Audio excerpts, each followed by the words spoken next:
1918. El vuelo 1918 de Oceanic Airlines, un Boeing 787 de Sydney a Los Ángeles, fue siempre puntual y aburrido. Hasta esa noche. El despegue fue normal, pero al ascender por encima de la capa de nubes, el primer oficial, Marcus, notó algo extraño en la pantalla del CAS, el sistema que muestra los aviones cercanos. Los códigos de vuelo cambiaban, alternando entre números normales y series obsoletas. Pan Am 101, DUA 800, MH 370. Debe ser un fallo de datos, murmuró el capitán Evans, pero su voz sonó tensa. En cabina, los pasajeros empezaron a inquietarse. Por las ventanillas, el mundo exterior había desaparecido. No había estrellas, ni luna, ni las luces parpadeantes de otros aviones. Solo una oscuridad aterciopelada, tan absoluta que parecía absorber la luz de los lectores individuales. La azafata jefe, Clara, decidió servir la cena para calmar los ánimos. Pero el menú no era el habitual. En cada bandeja había un plato distinto, personalizado. Un guiso frío y grasiento para un hombre que palideció al reconocerlo era el estofado que comió el día de la muerte de su padre. Un sándwich de pepino mustio para una mujer que comenzó a llorar el mismo que su madre, ya fallecida, le preparaba de niña cuando la regañaba. La comunicación con el control de tráfico aéreo se cortó. Solo recibían, en la frecuencia de emergencia 121.5, un susurro constante, como de muchas voces superpuestas, que decía: "Bienvenidos al archivo final. Su vitrina está siendo preparada. Por favor, permanezcan sentados. Sus historias están siendo catalogadas". El pánico, silencioso y gélido, se apoderó de todos. Un pasajero, desesperado, abrió su portátil. La pantalla no mostraba su escritorio, sino una transmisión en directo, granulada, del interior de su propia casa, vacía. La cámara se movió lentamente hacia una foto en la pared, una foto de él, sonriendo en este mismo avión, con todos los demás pasajeros detrás, sus rostros ya con una expresión de terror vacío. La foto estaba fechada en 1923. El avión comenzó a descender suavemente. En la pantalla de navegación, no había pista, solo coordenadas en medio de una zona no cartografiada del Pacífico. Clara, mirando por la ventanilla de la puerta delantera, vio primero unas luces rojas parpadeantes en la oscuridad. Luego, la silueta monumental de algo que no era un aeropuerto. Una estructura colosal, de hierro negro y cristal opaco, que se extendía tanto a lo ancho como a lo profundo. Era un hangar, pero su tamaño desafiaba la lógica. Sus puertas, más altas que rascacielos, se abrieron lentamente, revelando un interior iluminado por esa misma luz roja pulsante. Dentro, se distinguían las siluetas quietas de otros aviones, algunos con diseños antiguos, todos perfectamente estacionados en filas infinitas. El capitán Evans intentó un último mayday, su voz quebrada. La respuesta del susurro fue clara: "No se alarme, capitán. El vuelo 1918 ha alcanzado su destino final. La exposición permanente de lo olvidado. Su vapor de respiración en la ventanilla, su miedo, su última comida, todo será preservado. Por favor, apaguen los motores y prepárense para el embalsamamiento atmosférico".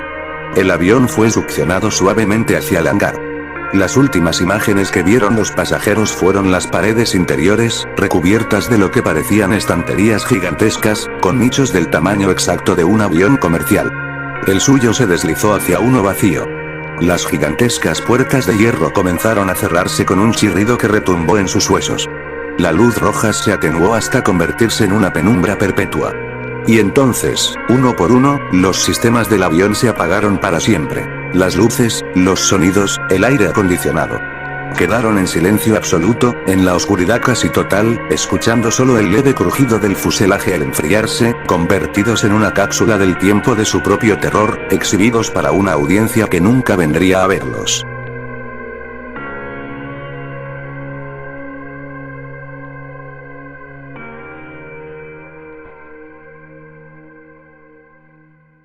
El susurro del aire acondicionado.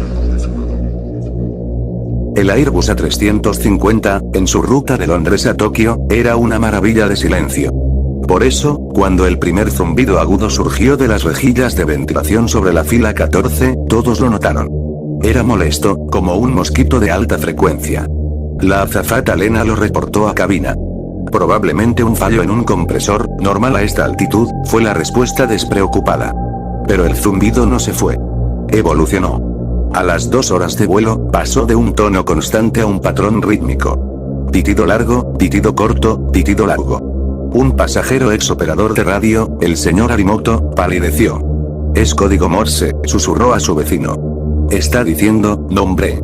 Fue entonces cuando la niña de la fila 14, Emily, levantó la mano. Mamá, el aire acondicionado me llamó. Dijo Emily.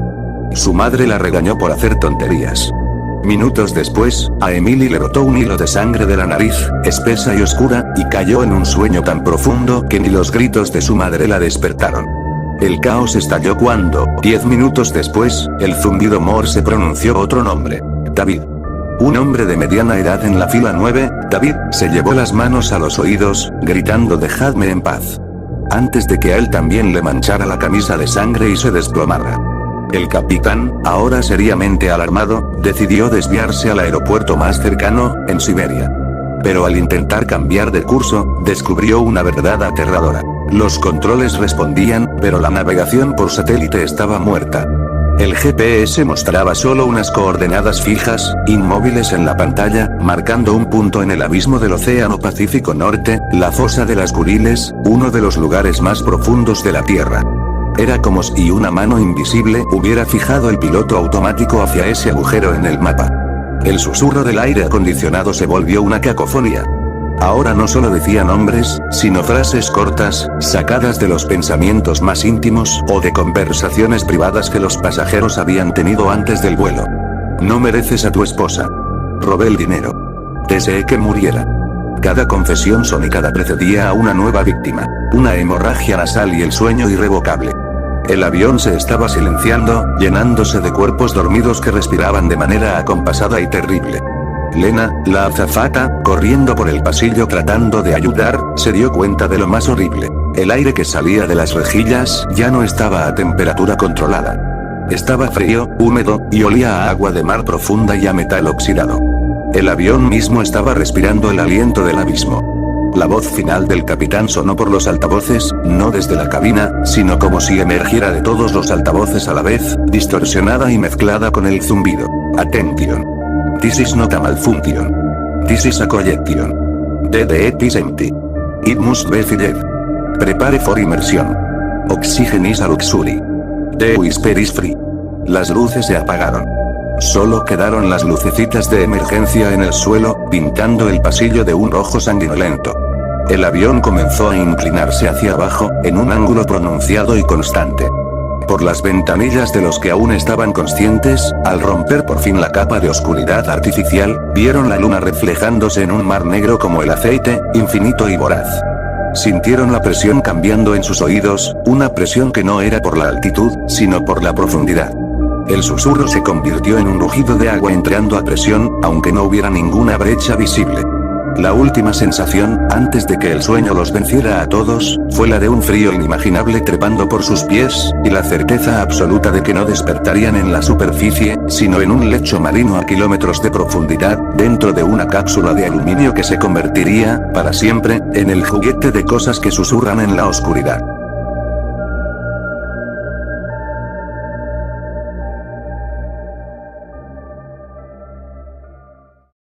La pasajera del asiento 17C. La leyenda entre las tripulaciones de Global Express era clara. En el vuelo Red IGN 422, de Chicago a Frankfurt, el asiento 17C estaba técnicamente bloqueado. Nunca se vendía. Pero siempre, sin falta, una vez alcanzada la altitud de crucero y apagado el cinturón de seguridad, una mujer ocupaba ese asiento. Las descripciones variaban poco. Vestido de lana gris de los años 50, pelo castaño recogido en un moño bajo, piel pálida como porcelana. No hablaba. No pedía nada. Solo miraba fijamente la cabecera del asiento de enfrente, inmóvil como una estatua. El protocolo era ignorarla. Pero los incidentes ocurrían. Un pasajero, al volver del baño, tropezó y se apoyó en su hombro. Ella no se inmutó. Él, un mes después, envió una foto desesperada a la aerolínea. En una foto de su boda, a su lado, había un desenfoque gris que no recordaba. En una foto reciente de Navidad, el desenfoque estaba más definido, mostrando la silueta de un vestido y un moño. En otra, tomada días antes, la mujer aparecía nítida a su espalda, mirando a la cámara con una sonrisa vacía. La historia se centra en Leo, un periodista de lo paranormal obsesionado con el mito. Consiguió el asiento 17B, justo al lado del fantasma. Subió con cámaras de infrarrojos, grabadoras de EP y una determinación frágil. Todo fue como decían. Al alcanzar los 10.000 metros, el asiento a su izquierda dejó de estar vacío. Ella estaba allí. El frío que emanaba de su cuerpo era tangible. Leo, temblando, encendió su cámara y la apuntó hacia ella. En la pantalla, no aparecía la mujer, sino una neblina glacial que distorsionaba la imagen. En la grabadora, un susurro se superpuso al ruido de fondo. Tantos asientos, todos están llenos, menos uno, siempre menos uno, valiente o estúpido. Leo se inclinó y susurró. ¿Quién es usted? ¿Qué quiere? La mujer giró la cabeza lentamente. Por primera vez en todos los relatos, rompió su mirada fija. Sus ojos eran del color del cielo nocturno, sin blanco, sin pupila. Miró a Leo, y luego, más allá de él, escaneó todo el avión. Una sonrisa tranquila, terriblemente humana, se dibujó en sus labios. No quiero nada, dijo su voz, un crujido de papel viejo. Ya tengo un asiento. El 17C. Pero un avión, es como un espejo, ¿no crees? Todo se refleja. Para cada asiento ocupado, hay uno vacío en el otro lado del cristal. Yo llené mi hueco aquí. Pero hay tantos huecos allá abajo, en vuestro mundo. Tantas ausencias que piden ser llenadas. Le tocó la mano. El contacto fue como sumergirla en nitrógeno líquido. Tú me miraste. Me preguntaste. Has mostrado interés. Así que te daré mi hueco. No aquí. Allá. El 17C está ocupado. Pero el reflejo de tu vida, ese está vacío. Y yo necesito un lugar desde donde mirar. El avión aterrizó sin más incidentes. Ella desapareció al parar los motores. Leo, pálido y sudoroso, creyó haberlo imaginado todo. Hasta que llegó a casa. Al entrar en su baño, de reojo en el espejo, vio algo moverse detrás de él. Se volvió rápidamente. Nada. Pero en el reflejo, su imagen permanecía, y justo detrás de ella, ligeramente descentrada, estaba la mujer del vestido gris, de pie, inmóvil, con esa misma sonrisa tranquila. Intentó romper el espejo. Al hacerlo, cada fragmento reflejaba el mismo panorama. A él, y a ella, un poco más cerca cada vez. Compró un nuevo espejo. Al instalarlo, su reflejo salió normal durante un segundo, antes de que ella apareciera de nuevo, ahora a solo un paso de distancia. Cubrió todos los espejos de la casa con sábanas. Pero entonces apareció en la pantalla negra del televisor apagado, en la ventana de noche, en la cuchara pulida. Cualquier superficie mínimamente reflectante la traía, siempre un poco más cerca, ocupando el hueco detrás de su hombro. La última escena muestra a Leo, meses después, en un manicomio de alta seguridad. Ha sido declarado incapaz por intentar arrancarse los ojos. Se pasa los días sentado en una habitación acolchada, sin ningún objeto reflectante. Pero en una rara visita, un psiquiatra descuidado llevaba unos anteojos con lentes muy pulidas. Al inclinarse sobre Leo, este vio por un instante, reflejada en los cristales del doctor, no su propia cara demacrada, sino la de la mujer del vestido gris, ahora sonriendo justo a 1 centímetro de su hombro, mirando directamente, a través del reflejo, a los ojos del médico. El grito del doctor resonó por todo el pasillo. Leo solo susurró, una y otra vez. El hueco, ella llenó su hueco, y yo el mío, y ahora tú, ¿tienes el tuyo?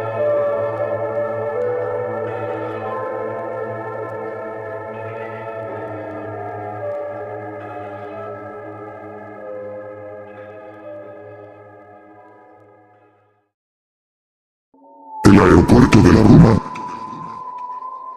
El vuelo 322, un MD, 80 con 80 pasajeros, sufrió una repentina pérdida de presión y un fallo en los instrumentos sobre una región montañosa y remota. El capitán, siguiendo procedimiento, descendió de emergencia y, milagrosamente, vislumbró entre la espesa niebla las luces de una pista. No estaba en las cartas, pero era su única opción. El aterrizaje fue áspero pero seguro. La pista era de hormigón agrietado, con hierba creciendo entre las juntas. Las luces de borde parpadeaban de manera errática. No había torre de control visible, solo un edificio terminal bajo y oscuro. No respondía nadie en la frecuencia de tierra. Decidieron desembarcar, el aire a bordo se estaba viciando. La terminal era un decorado surrealista de normalidad abandonada. Los mostradores de facturación estaban limpios y vacíos. Las pantallas de salida seguían encendidas, mostrando vuelos a nublado, niebla y crepúsculo, todos con hora de salida _2 puntos _. Los relojes de pared, una decena de ellos, marcaban cada uno una hora diferente, desde las 3:15 hasta las 11:48. Ninguno se movía. Fue el silencio lo que más pesaba. No había rumores de máquinas, ni anuncios, ni siquiera el zumbido de la electricidad. Solo el sonido de sus propios pasos y el viento aullando fuera. Un grupo de pasajeros, liderados por un hombre impaciente llamado Tom, decidió explorar los hangares. Encontraron 3. 2 estaban abiertos y vacíos. El tercero, el más grande, estaba sellado con una cadena gruesa y oxidada, pero no con un candado normal, sino con una especie de cerradura antigua y compleja. De detrás de esa puerta metálica llegaban sonidos. No eran mecánicos. Eran orgánicos. Un arrastre lento, como de algo pesado siendo tirado por el suelo de cemento. Y susurros. No en un idioma conocido, pero de una claridad aterradora. Imitaban a la perfección las voces de los seres queridos de los que estaban fuera. Tom, cariño, ¿estás ahí? Ayúdame, la cadena me aprieta, susurró la voz de la esposa de Tom. Él palideció y dio un paso atrás. Otros oyeron a sus hijos, padres, amigos, pidiendo auxilio desde dentro. El pánico colectivo los llevó a tomar una decisión desesperada. Intentar despegar. Corrieron de vuelta al avión. Los motores arrancaron con dificultad. Rodaron hasta el cabecero de la pista y aceleraron. Pero la pista, que antes parecía recta, ahora parecía curvarse sutilmente. Los marcadores de distancia pasaban una y otra vez. 1000, 2000, 1000, 2000, estaban en un circuito cerrado. La niebla a los lados se volvió impenetrable, formando un túnel gris sin fin. Fue entonces cuando el intercomunicador de la cabina, que habían dejado abierto, captó una transmisión. No de fuera, sino de dentro del aeropuerto. Una voz masculina, clara y profesional, como la de un controlador, pero con un tono de profundo aburrimiento, dijo: «Atención, vuelo 322. Les informamos que su solicitud de despegue ha sido denegada. El comité de admisión ha revisado sus perfiles. Lamentamos comunicarles que no cumplen con los criterios para partir. Su emergencia no era tal. Era una convocatoria. Y no han sido seleccionados para continuar. Procedan a la puerta del hangar 3 para su procesamiento. Tengan un buen resto de su eternidad». Las luces de la cabina parpadearon y se apagaron. Desde los altavoces de la terminal, ahora repentinamente activos, un timbre monocorde, como el de una tienda, sonó una vez. En la puerta del hangar 3, con un chirrido metálico que heló la sangre, la cadena se deslizó al suelo. La puerta no se abrió, pero quedó desbloqueada. Desde dentro, los susurros imitadores cesaron. Solo se oyó, claro y esperanzado, el llanto de un bebé. Era el sonido más desgarrador y falso que jamás habían escuchado. Y sabían, con una certeza que los paralizó en sus asientos, que tarde o temprano, movidos por una desesperación mayor que el miedo, alguien se acercaría a abrir esa puerta. Y lo que saldría no sería lo que imitaba, sino la cosa que había estado practicando para sonar humana.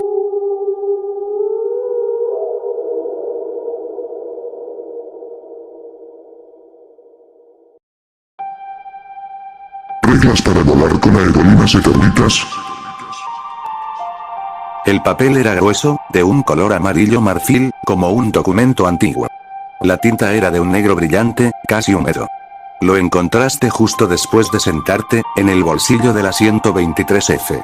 Tu vuelo, según tu tarjeta de embarque, era el 814 a Denver. Pero en este papel, escrito con una caligrafía pulcra y angulosa, ponía Aerolíneas Eternitas, vuelo ET 790, destino, tránsito. Un escalofrío te recorrió la espalda. Empezaste a leer, y cada regla apretaba un poco más el nudo en tu estómago. Estimado invitado, le damos la bienvenida a bordo del vuelo ET 790. Para garantizar que su tránsito sea lo más pacífico posible, es imperativo que siga estas directrices. Considérelas el manual de operación de su propia supervivencia durante las próximas horas. La tripulación aprecia la cooperación. Al despegar, cierre inmediatamente la persiana de su ventanilla. No la vuelva a abrir hasta que una azafata de gris se lo indique expresamente. Si mira la sombra del avión proyectada sobre las nubes durante el ascenso, notará que no se asemeja a un Boeing o Airbus. Se parece más a un enjambre de cosas alargadas, retorciéndose. Ver eso atrae su atención hacia usted. El uniforme de la tripulación de cabina es gris carbón, con un broche de plata en forma de espiral. Si ve a una azafata o asistente de vuelo con un uniforme azul cielo, el color de otras aerolíneas, no interactúe con ella. Ella ofrecerá bebidas, almohadas, sonrisas. Si acepta algo, aunque sea un no, gracias verbal, ella lo marcará. Finja un sueño profundo, con la boca ligeramente abierta y respiración irregular, hasta que sienta que se aleja. Puede tardar varios minutos. Cada hora en punto, el capitán hará un anuncio con la hora exacta. Preste mucha atención. Si dice una hora imposible, son las 9:74, las 13:62, contenga la respiración de inmediato. No inhale hasta que oiga un golpe sordo y único en el fuselaje, como si algo grande hubiera rozado el vientre del avión. Ese sonido es su señal para respirar de nuevo. El baño ubicado al fondo del avión, en el lado izquierdo, no tiene espejo. La pared tras el lavabo es lisa. Si entra y encuentra un espejo de cristal normal, no se mire en él bajo ninguna circunstancia. Cierre los ojos, salga del baño con cuidado, y ate una de las cintas para el cabello que encontrará en el bolsillo de su asiento a la manija exterior. Esto advierte a los demás y a la tripulación. Aproximadamente a la mitad del vuelo, se servirá un refrigerio. Consistirá en una galleta y una bebida. Inspeccione la galleta antes de comerla. Si tiene la forma vagamente reconocible de un rostro humano, incluso solo los agujeros de los ojos y la boca, colóquela suavemente de vuelta en la bandeja. Diga en voz clara, pero no demasiado alta: no tengo hambre en este momento. Si muerde la galleta, incluso por error, el sabor será el de su comida favorita de la infancia. Pero después, comenzará a oír susurros en la lengua que hablaba de niño, llamándolo para que se una a los que mastican en silencio. En ese punto, lamentablemente, no podremos intervenir. El zumbido constante de los motores es su latido cardíaco. Debe ser continuo. Si en algún momento ese zumbido se detiene por completo, y el avión queda sumido en un silencio absoluto, ni siquiera el ruido del aire, no entre en pánico. Póngase inmediatamente los auriculares con cancelación de ruido que encontrará en una bolsa bajo su asiento. No los conecte a nada. Solo póngaselos. En ese silencio, los otros pasajeros comenzarán a hablar entre ellos, a reír, a quejarse normalmente. No escuche. Sus conversaciones no serán en ningún idioma que deba entender. Los auriculares lo aislarán. Cuando el zumbido regrese, y lo hará, unos minutos después, puede quitárselos. Nunca, por ningún motivo, cuente el número de filas del avión 2 veces seguidas. La primera vez que lo haga, por aburrimiento, puede obtener un número, digamos, 38. Si repite la cuenta, el número será diferente, tal vez 42, o 17. Y si por fuerza mayor necesita una tercera cuenta, los pasillos entre las filas habrán cambiado de longitud. No intente llegar al baño si ha contado 3 veces. Si el pasajero sentado a su lado, izquierda o derecha, comienza a tararear una melodía de cuna que usted no reconoce, una tonada simple, monótona, sin origen claro, no lo mire. No le pregunte qué es. Simplemente, úntese al tarareo. Imite la melodía lo mejor que pueda, aunque no conozca las notas. Tararee con él, en sincronía. Continúe hasta que él se detenga abruptamente.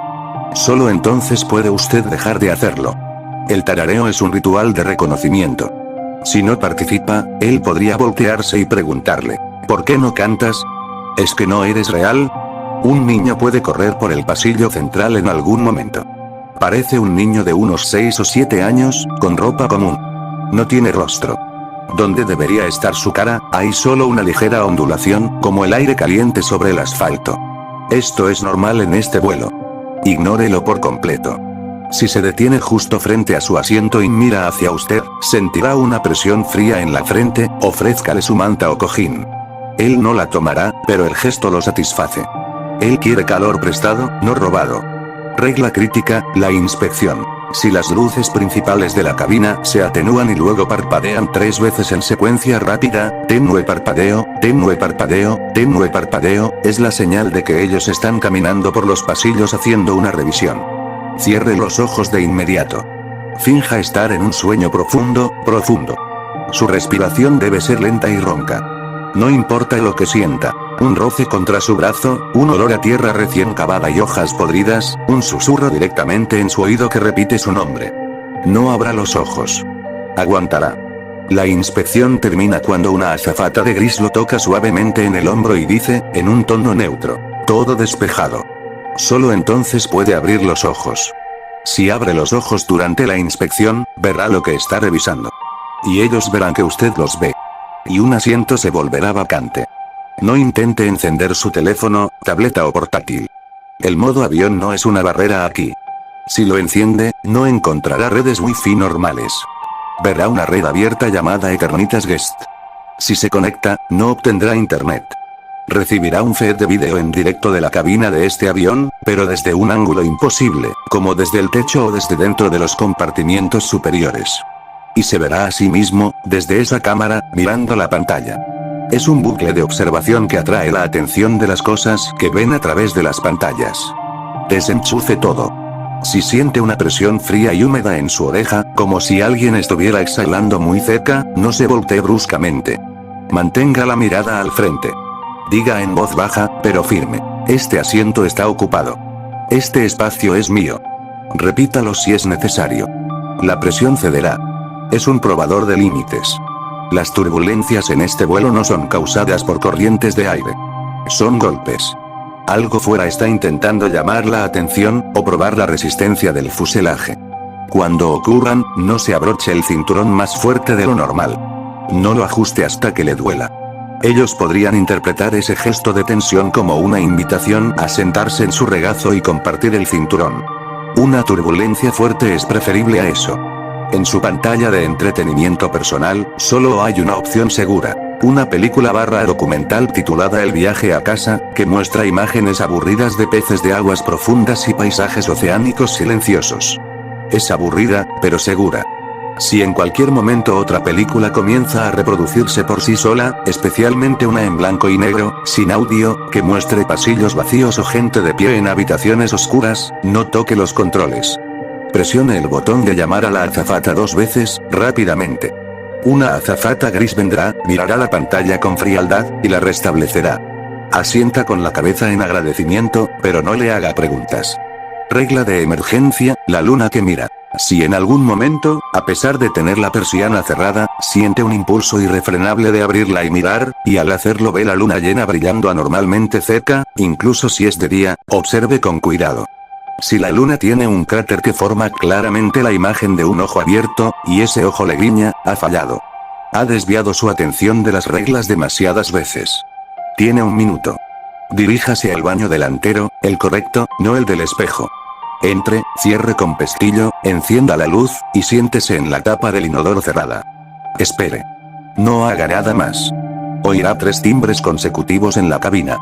Esa es la señal de que el vuelo ha reiniciado para usted. Cuando salga, todo parecerá normal, pero el reloj de a bordo habrá retrocedido 1 hora. Y deberá seguir las reglas desde el principio, recordando que ahora los probadores lo conocen un poco mejor. Nunca le pregunte a ningún miembro de la tripulación: ¿cuánto falta para llegar? ¿O dónde estamos? Si lo hace, le responderán con absoluta sinceridad.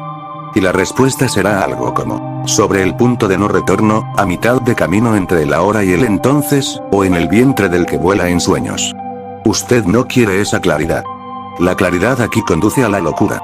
Si siente una necesidad abrumadora y repentina de rezar en voz alta, cantar un himno o recitar un poema que ame, reprímala con todas sus fuerzas. Cálmese. Esas expresiones de fe o emoción profunda atraen una atención no deseada y particularmente intensa. Ellos creen que usted está listo para un debate teológico. Y sus argumentos son incontestables. El hombre del abrigo. En la última fila, siempre hay un hombre sentado junto a la ventana. Viste un abrigo largo y oscuro, fuera de lugar para un avión. Su rostro está en sombras. Él no es un pasajero. Es un guardia. Si necesita ir al baño y él está en el pasillo, aunque nunca lo verá moverse, no le pida que se haga a un lado. Aguante. O use el baño delantero cuando esté libre.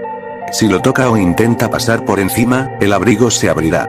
Y dentro no hay un cuerpo, sino un pasillo idéntico al del avión, que se repite hasta el infinito. Usted podría caer en él. Al aterrizar, el avión se detendrá lejos de cualquier terminal normal. Las luces se encenderán. No se levante hasta que las puertas se abran y usted vea, con sus propios ojos, un túnel de embarque normal, iluminado con luz fluorescente blanca, conectado firmemente. Si en cambio ve un túnel de color rojo oscuro, o un túnel completamente a oscuras donde solo se ven un par de lucecitas tenues en el suelo, o ningún túnel en absoluto, solo la noche y una escalera de mano hacia la pista, permanezca sentado. Afirme su cinturón. Ese no es su punto de destino. Espere. El avión despegará de nuevo en unos minutos, y el ciclo continuará hasta que aparezca la salida correcta. Regla final, el souvenir. Si, después de todo este calvario, logra desembarcar por el túnel correcto y llega a una terminal que parece normal, aunque esté vacía y sea de madrugada, respire. Pero no cante victoria. Al recoger su equipaje de mano del compartimiento superior, revíselo antes de salir del avión. Abra la cremallera principal. Si encuentra dentro, entre sus cosas, un objeto personal suyo que perdió hace mucho tiempo y que no empacó, un juguete específico de la infancia, un libro con anotaciones, una joya que se extravió, la llave de su primera casa, no lo toque. Cierre la maleta suavemente. Déjela en el avión. Salga sin mirar atrás. Si se lleva el objeto, por nostalgia o curiosidad, significa que ha aceptado un billete de regreso. Y en Aerolíneas Eternitas, todos los vuelos son de ida, pero los pasajeros que toman souvenirs siempre vuelven. Y el segundo viaje no tiene reglas. Solo tiene conclusiones. Terminas de leer el último punto, las manos temblorosas. Levantas la vista. A tu lado, en el asiento 23E, un hombre común tararea suavemente una melodía que nunca has escuchado. Te das cuenta de que no recuerdas haber visto a nadie en ese asiento al embarcar. Desde el altavoz, el capitán anuncia: "Buenas tardes, señoras y señores, les habla su capitán. Son exactamente las 12:87. Contienes la respiración al instante, el corazón golpeándote las costillas, esperando un golpe en el vientre del avión que sabes, con horror absoluto, que inevitablemente llegará. La historia termina contigo, con los pulmones ardiendo, mirando fijamente el respaldo del asiento de enfrente, preguntándote cuántas horas de este infierno tendrás que sobrevivir, y si ese objeto en tu maleta, cuando la revises, será el osito de peluche que perdiste cuando tenías 5 años.